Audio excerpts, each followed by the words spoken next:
लश्कर तोयबा का आतंकवादी इनके माइनॉरिटी मोर्चा का अध्यक्ष था जम्मू कश्मीर में।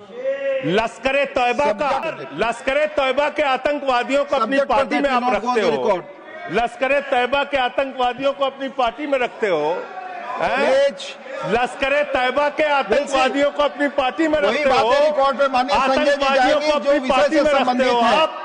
आप यहाँ पे खाली देश का माहौल बिगाड़ना चाहते हो। 11 साल से इस देश में ट्रंप की सरकार तो है नहीं, न बराक ओबामा की सरकार है, न बाइडेन की सरकार है।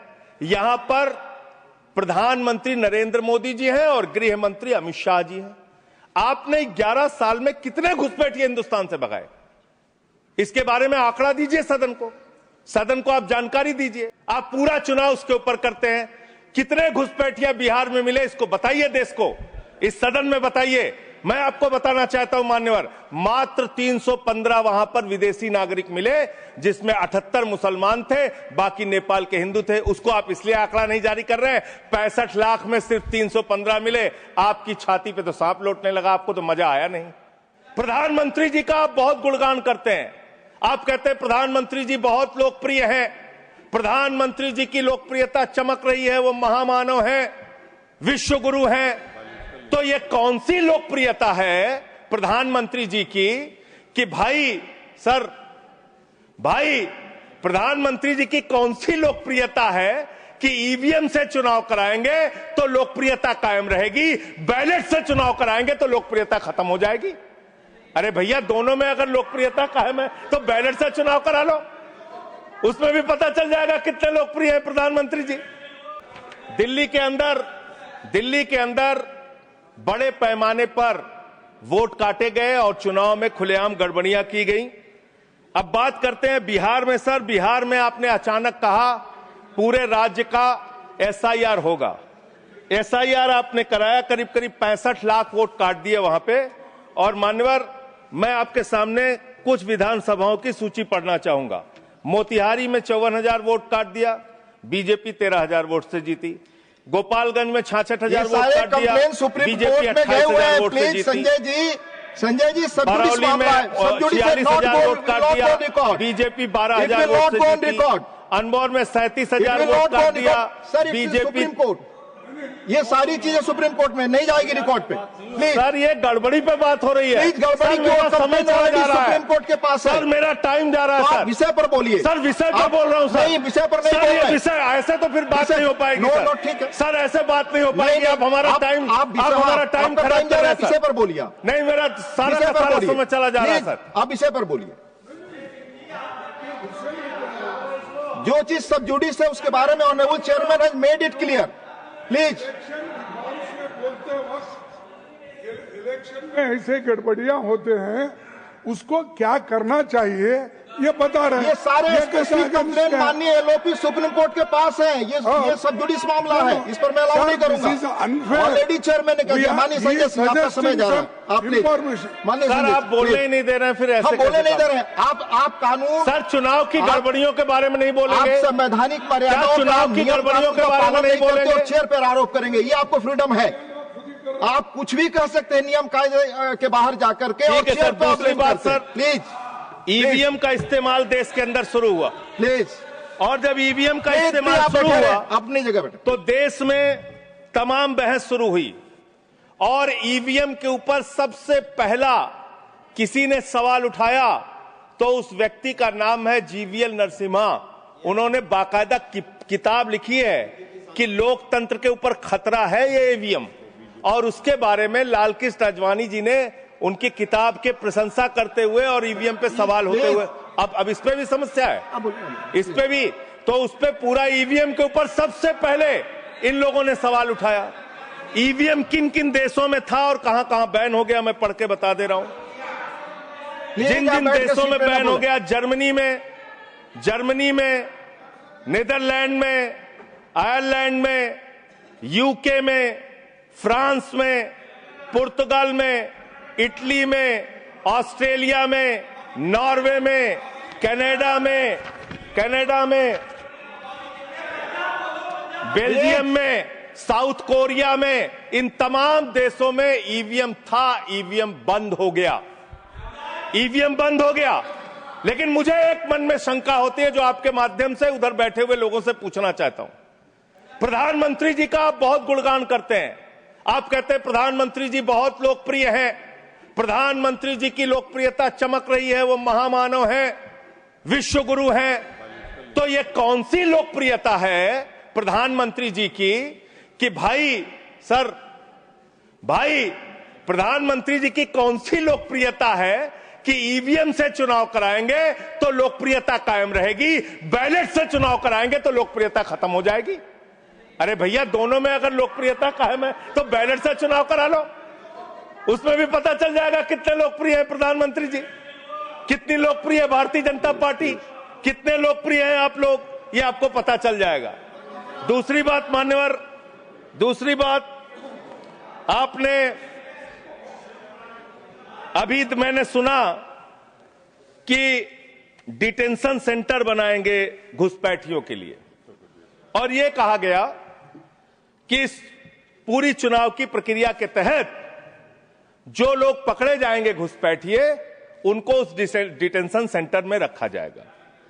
मैं आपके माध्यम से इस सरकार से पूछना चाहता हूं, 11 साल से इस देश में ट्रंप की सरकार तो है नहीं, न बराक ओबामा की सरकार है, न बाइडेन की सरकार है, यहां पर प्रधानमंत्री नरेंद्र मोदी जी हैं और गृह मंत्री अमित शाह जी हैं।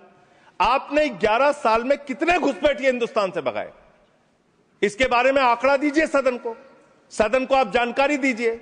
आप बिहार जाते हैं, वहां घुसपैठिया चिल्लाते हैं, झारखंड जाते हैं, वहां घुसपैठिया चिल्लाते हैं, दिल्ली आते हैं, वहां घुसपैठिया चिल्लाते हैं, हरियाणा जाते हैं, वहां घुसपैठिया चिल्लाते हैं, महाराष्ट्र जाते हैं, वहां घुसपैठिया चिल्लाते हैं, आसाम जाते हैं, वहां घुसपैठिया चिल्लाते हैं, घुसपैठिया पकड़ नहीं पाते। यह कौन सा घुसपैठिया है? जहां पर चुनाव होगा वहां आपको घुसपैठिया मिल जाते हैं, आप पूरा चुनाव उसके ऊपर करते हैं। कितने घुसपैठिया बिहार में मिले, इसको बताइए, देश को, इस सदन में बताइए। मैं आपको बताना चाहता हूं मान्यवर, मात्र 315 वहां पर विदेशी नागरिक मिले, जिसमें 78 मुसलमान थे, बाकी नेपाल के हिंदू थे। उसको आप इसलिए आंकड़ा नहीं जारी कर रहे हैं, 65 लाख में सिर्फ 315 मिले, आपकी छाती पे तो सांप लौटने लगा, आपको तो मजा आया नहीं। आप डिटेंशन सेंटर बना रहे हैं उत्तर प्रदेश में। डिटेंशन सेंटर का पता है आपको? कानून, अंतर्राष्ट्रीय नियम। आपको स्कूल बनाने के लिए पैसा नहीं है, आपको अस्पताल बनाने के लिए पैसा नहीं है, मिड डे मील में आप बच्चों को नमक रोटी खिला रहे हैं, नौजवानों को रोजगार देने के लिए आपके पैसा नहीं है, खाद की बोरी देने के लिए पैसा नहीं है। आप कह रहे हैं आप अपनी सनक को पूरा करने के लिए डिटेंशन सेंटर बनाएंगे, जहां पे घुसपैठियों को रखेंगे, उनको फ्री बिजली, फ्री पानी, फ्री एजुकेशन, रहने का घर, सड़क, सब आप अपने पैसे से देंगे, देश की जनता के पैसे से देंगे। इसलिए मैं आपके माध्यम से सरकार को चेतावनी देना चाहता हूं, अगर कोई बांग्लादेशी मिले, कोई पाकिस्तानी मिले, कोई अफगानिस्तानी मिले, तो उसको उसके देश वापस भेज देना। हमारे पैसे से उनको यहां पे डिटेंशन सेंटर और घर बना के फ्री में बिजली, फ्री में पानी, फ्री में शिक्षा, फ्री में इलाज मत करना। और ज्यादा अगर आपको चिंता हो तो अपने घर के बाहर एक घर बना लेना, वहां रख लेना, अपने घर में रख लेना।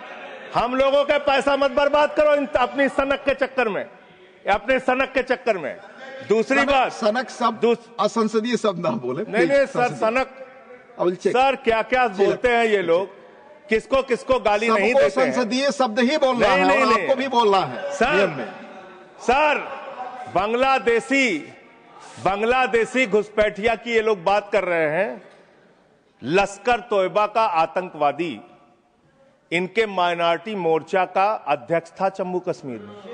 लश्कर तोयबा का सब्जेक्ट पर तालिब हुसैन, सब्जेक्ट पर दैट विल सर सब्जेक्ट है, ये डिस्कशन सब्जेक्ट है सर। लश्कर तोयबा के आतंकवादियों को अपनी पार्टी में आप रखते हो, लश्कर तोयबा के आतंकवादियों को अपनी पार्टी में रखते हो, लश्कर तैयबा के आतंकवादियों को अपनी पार्टी में रखते हो, आतंकवादियों को अपनी पार्टी में रखते हो। आप यहाँ पे खाली देश का माहौल बिगाड़ना चाहते हो मान्यवर। अभी उत्तर प्रदेश में चल रहा है SIR। उत्तर प्रदेश में अभी हमारी मीटिंग हुई वहां के मुख्य निर्वाचन अधिकारी से, वो कह रहे हैं 18% वोट काटे जाएंगे, करीब करीब 3 करोड़ वोट हमारे प्रदेश में काटे जाएंगे। और कैसे काटे जा रहे हैं? प्लीज संजय जी आप इधर बोलिए चेयर की तरफ।